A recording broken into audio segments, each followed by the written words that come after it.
Dear students, now we are moving to the subtopic of this chapter, that is standard error. Actually, a standard error is the deviation of the sampling distribution which is associated with the estimation method. നമ്മൾ ഒരു data analyse ചെയ്യുന്ന സമയത്ത് അതിൽ സാമ്പിൾസിൻ്റെ ഡിസ്ട്രിബ്യൂഷനിലുള്ള ഡീവിയേഷൻസിനെയാണ് നമ്മൾ standard error എന്ന് പറഞ്ഞുകൊണ്ട് ഉദ്ദേശിക്കുന്നത്. സത്യത്തിൽ നമുക്ക് ഈ ഒരു എറർ എന്ന് പറയുമ്പോൾ ശരിക്കും സ്റ്റാൻഡേർഡ് ഡീവിയേഷൻ തന്നെയല്ലേ എന്നുള്ളത് തോന്നും. കാരണം നമ്മൾ കഴിഞ്ഞ ക്ലാസ്സിൽ പറഞ്ഞിരുന്നു സ്റ്റാൻഡേർഡ് ഡീവിയേഷൻ എന്ന് പറയുന്നത് നമ്മളൊരു സെൻട്രൽ ടെൻഡൻസി വഴി അല്ലെങ്കിൽ മെയിൻ മീഡിയൻ മോഡ് വഴി ഒരു പോപ്പുലേഷൻ്റെ സെൻട്രൽ ടെൻഡൻസികൾ നമ്മൾ മെഷർ ചെയ്യുന്നെങ്കിൽ അല്ലെങ്കിൽ ഡാറ്റ അനലൈസ് ചെയ്യുകയാണെന്നുവെച്ചെങ്കിൽ അതിൽ വരുന്ന ചെറിയ ഡിഫറൻസുകളെയോ അല്ലെങ്കിൽ വേരിയൻസിനെയോ ഒക്കെ കാൽക്കുലേറ്റ് ചെയ്യാനാണ് നമ്മൾ സ്റ്റാൻഡേർഡ് ഡീവിയേഷൻ യൂസ് ചെയ്തിരുന്നത്. അപ്പം ഇങ്ങനെ ഒരു എറർ എന്ന് പറയുന്നത് അല്ലെങ്കിൽ ഡീവിയേഷൻ എന്ന് പറയുകയാണെന്ന് ശരിക്കും അത് സ്റ്റാൻഡേർഡ് എറർ തന്നെയാവില്ലേ? ഐ മീൻ സ്റ്റാൻഡേർഡ് എറർ എന്ന് പറഞ്ഞാൽ സ്റ്റാൻഡേർഡ് ഡീവിയേഷൻ തന്നെയാവില്ലേ എന്നുള്ളൊരു സംശയം വരാം. പക്ഷേ അങ്ങനെയല്ല. സ്റ്റാൻഡേർഡ് ഡീവിയേഷനും സ്റ്റാൻഡേർഡ് എററും തമ്മിൽ ചെറിയൊരു ഡിഫറൻസ് ഉണ്ട്. രണ്ടും അനലൈസ് ചെയ്യുന്നത് എന്ത് തന്നെയാണ്? വേരിയേഷൻസ് തന്നെയാണ്. പക്ഷേ the method is different. The standard deviation generally expresses the amount of variability or dispersions from individual data values of the mean. ഇപ്പോൾ നമ്മളൊരു അരിത്മെറ്റിക് മീനിൻ്റെ സ്റ്റാൻഡേർഡ് ഡീവിയേഷൻ എടുത്തിട്ട് കാൽക്കുലേറ്റ് ചെയ്യുകയാണെങ്കിൽ അത് ഇൻഡിക്കേറ്റ് ചെയ്യുന്നത് എന്താണ്? അതിൻ്റെ ക്വാണ്ടിറ്റേറ്റീവ് ആയിട്ടുള്ള വേരിയബിലിറ്റിയാണ്. എത്രമാത്രം ക്വാണ്ടിറ്റിയിൽ അല്ലെങ്കിൽ മെഷർ ചെയ്യാൻ പറ്റുന്ന ഒരു സാധനമാണല്ലോ ക്വാണ്ടിറ്റി എന്നുള്ളത്. ക്വാണ്ടിറ്റിയിൽ എത്രമാത്രം ഇത് ട്രൂ പോപ്പുലേഷൻസുമായിട്ട് ഡിഫറൻറ്റ് ഉണ്ട് അല്ലെങ്കിൽ ഡിഫറൻസ് ഉണ്ട് എന്നുള്ളതാണ് സ്റ്റാൻഡേർഡ് ഡീവിയേഷൻ ഇൻഡിക്കേറ്റ് ചെയ്യുന്നതെങ്കിൽ സ്റ്റാൻഡേർഡ് എറർ എന്ന് പറയുന്നത് എക്സ്പ്രസ് ചെയ്യുന്നത് qualitatively how far the sample mean of the data is likely to be different from the true population. ഇത് ക്വാളിറ്റേറ്റീവ്ലി അനലൈസ് ചെയ്യാനാണ് നമ്മളെ ഹെൽപ്പ് ചെയ്യുന്നത്. സ്റ്റാൻഡേർഡ് ഡീവിയേഷൻ എന്ന് പറയുന്നത് ക്വാണ്ടിറ്റേറ്റീവായിട്ടും സ്റ്റാൻഡേർഡ് എറർ എന്ന് പറയുന്നത് ക്വാളിറ്റേറ്റീവായിട്ടും ഒരു ട്രൂ പോപ്പുലേഷൻസുമായിട്ട് ഒരു അരിത്മെറ്റിക് മീൻ കാൽക്കുലേറ്റ് ചെയ്യുന്ന സമയത്ത് ഉണ്ടാകുന്ന ഡിഫറൻസുകളെ മനസ്സിലാക്കാനാണ് ഹെൽപ്പ് ചെയ്യുന്നത്. Okay, so standard error of a mean, they can be referred to the standard deviation computed from the sample of the data which is analyzed at the time. അപ്പം ഒരു standard error എന്ന് പറയുന്നത് മീനിൻ്റെ standard error എന്ന് പറയുന്നത് അതിൻ്റെ standard deviations നമുക്ക് അതിൻ്റെ സ്റ്റാൻഡേർഡ് ഡീവിയേഷൻസ് ആയിട്ട് ചില സമയങ്ങളിൽ പറയാൻ പറ്റും അത് അനലൈസ് ചെയ്യുന്ന സമയത്ത്. അപ്പം അതുകൊണ്ട് തന്നെ നമുക്ക് രണ്ട് ടൈപ്പിലെ സ്റ്റാൻഡേർഡ് എറേഴ്സിനെ നമ്മൾ എക്സ്പ്രസ് ചെയ്യുന്നുണ്ട്. പറഞ്ഞ് മനസ്സിലായി. സ്റ്റാൻഡേർഡ് എറർ എന്ന് പറയുന്നത് സ്റ്റാൻഡേർഡ് ഡീവിയേഷൻസ് തന്നെയായിട്ട് നമുക്ക് ചില സമയങ്ങളിൽ അനലൈസ് ചെയ്യാൻ പറ്റും. അപ്പോൾ അതിൻ്റെ ബേസിലാണ് സ്റ്റാൻഡേർഡ് എററിനെ രണ്ടായിട്ട് ഡിവൈഡ് ചെയ്തിട്ടുള്ളത്.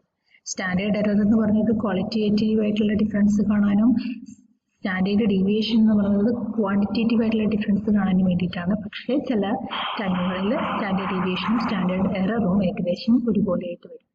ഓക്കെ, സോ അതെങ്ങനെയാണെന്ന് നോക്കാം. ഞാൻ പറഞ്ഞു രണ്ട് ടൈപ്പ് സ്റ്റാൻഡേർഡ് എറേഴ്സ് ഉണ്ട്. സ്റ്റാൻഡേർഡ് എറർ ഓഫ് മീനും അതുപോലെ തന്നെ റിലേറ്റീവ് സ്റ്റാൻഡേർഡ് എററും. സ്റ്റാൻഡേർഡ് എറർ ഓഫ് മീൻ എന്ന് പറഞ്ഞുള്ള കണ്ടീഷൻ എന്ന് വെച്ചിട്ടുണ്ടെങ്കിൽ if the estimate is unbiased the standard deviation of error will be equal to the standard deviation of the estimate.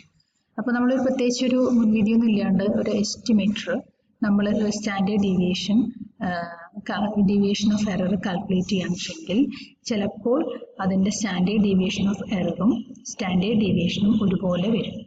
ആ സിറ്റുവേഷനെയാണ് നമ്മൾ സ്റ്റാൻഡേർഡ് എറർ ഓഫ് മീൻ എന്ന് പറഞ്ഞുകൊണ്ട് ഉദ്ദേശിക്കുന്നത്. If the estimate is unbiased, that means the standard deviation of the error will be equal to the standard deviation of the estimate. We can say that it is standard error of mean. നമ്മളതൊരു formula വെച്ചിട്ടാണ് express ചെയ്യുന്നത്. SE equal to standard error of mean equal to small s divided by root of n. Here small s is actually the standard deviation and n is the number of observation. Okay, അപ്പം ഇതിനെ നമ്മൾ ഒന്നുകൂടെ express ചെയ്യുകയാണെന്ന് വെച്ചെങ്കിൽ standard ഡീവിയേഷൻ്റെ ഒരു രീതിയിൽ നമ്മൾ express ചെയ്യുകയാണെങ്കിൽ S D mean equal to sigma divide by F. Sigma എന്ന് പറയുന്നത് സ്റ്റാൻഡേർഡ് ഡീവിയേഷൻ ആണ്, റൂട്ട് എന്ന് പറയുന്നത് റൂട്ട് ഓഫ് നമ്പർ ഓഫ് ഒബ്സർവേഷൻസും ആണ്. അപ്പോൾ ഒരു എക്സാമ്പിൾ നോക്കാം. If the standard deviation of a sample is 2.7. അപ്പം നമുക്ക് കഴിഞ്ഞ ക്ലാസ്സിൽ നമ്മൾ സ്റ്റാൻഡേർഡ് ഒരു സെറ്റ് ഓഫ് ഡാറ്റ തരുവാണെങ്കിൽ അതിന് എങ്ങനെയാണ് സാമ്പിൾ സ്റ്റാൻഡേർഡ് ഡീവിയേഷൻ കണ്ടുപിടിക്കുക എന്നുള്ളത് നോക്കിയിരുന്നു. അല്ലെ? ഫ്രീക്വൻസി ഡിസ്ട്രിബ്യൂഷൻ ആണെങ്കിലും അല്ലെങ്കിൽ അൺഗ്രൂപ്പ്ഡ് ഡാറ്റ ആണെങ്കിലും ഡിഫറെൻറ്റ് ഫോർമുലാസ് വെച്ചിട്ടായിരുന്നു നമ്മൾ സ്റ്റാൻഡേർഡ് ഡീവിയേഷൻ കണ്ടുപിടിച്ചിട്ടുണ്ടായിരുന്നത്. അപ്പോൾ അങ്ങനെ ഒരു റിസൾട്ടാണ് ഞാനിവിടെ കൊടുത്തിട്ടുള്ളത്. If the standard deviation of A given sample is 2. നമ്മൾ കാൽക്കുലേറ്റ് ചെയ്തിട്ടുള്ള ഒരു സാമ്പിളിൻ്റെ സ്റ്റാൻഡേർഡ് ഡീവിയേഷൻ 2.27 അതിൽ നമുക്ക് തന്നിട്ടുണ്ടായിരുന്ന ഡാറ്റയിലുള്ള നമ്പർ ഓഫ് ഒബ്സർവേഷൻസ് 9 ആണെങ്കിൽ നമുക്ക് ആ ഒരു മീനിൻ്റെ അല്ലെങ്കിൽ ആ ഒരു പർട്ടിക്കുലർ ഡാറ്റയുടെ സ്റ്റാൻഡേർഡ് എറർ ഓഫ് മീൻ എങ്ങനെ കണ്ടുപിടിക്കുക വെച്ചിട്ടുണ്ടെങ്കിൽ 2.27 that is standard deviation divided by square root of the observation. Square root of 9 is 3. So 2.27 divided by 3 which is equal to 0.75. അപ്പോൾ നമ്മളുടെ റിസൾട്ട് എന്ന് പറയുന്നത് ട്രൂ പോപ്പുലേഷൻസുമായിട്ട് 0.75 സ്ലൈറ്റ് ഡിഫറൻസ് കാണിക്കുന്നുണ്ട്. Okay, so this is called standard error of mean. Then called a relative standard error. ഈ standard എററിനെ വേറെ രീതിയിൽ നമ്മൾ എക്സ്പ്രസ് ചെയ്യുന്നുണ്ട്. That is called a relative. Relative എന്ന് പറയുമ്പോൾ എപ്പോഴാണ് പെർസെൻറ്റേജ് ലെവലിൽ പറയുന്നതാണ് റിലേറ്റീവ് സ്റ്റാൻഡേർഡ് എറർ എന്ന് പറയുന്നത്. So standard, this is generally calculated by the standard error divided by mean and it get expressed in the percentage. അത് പെർസെൻറ്റേജിൽ express ചെയ്യുമ്പോഴാണ് relative standard error കിട്ടുന്നത്. For example, 2 surveys of household income result in a sample mean of rupees 50,000. 2 survey നടത്തി. ഇപ്പോൾ ഒരു വീട്ടിലെ income എത്ര ഉണ്ടെന്നുള്ളതാണ് ഒരു sample മീൻ analysis വെച്ച് ചെയ്തപ്പോൾ കിട്ടിയത് വെച്ചാൽ 50,000 ആണ്. അപ്പം നമ്മളുടെ ഈ റിലേറ്റീവ് സ്റ്റാൻഡേർഡ് എറർ ഈ ഒരു ഡാറ്റയിൽ നിന്ന് എങ്ങനെയാണ് റിലേറ്റീവ് സ്റ്റാൻഡേർഡ് എറർ കണ്ടുപിടിക്കുക വെച്ചിട്ടുണ്ടെങ്കിൽ ഫസ്റ്റ് സർവേയിൽ കിട്ടിയിട്ടുള്ള സ്റ്റാൻഡേർഡ് എറർ 10,000ഉം സെക്കൻഡ് സർവേയിൽ കിട്ടിയിട്ടുള്ള സ്റ്റാൻഡേർഡ് എററിൽ 5,000ഉം ആണ്.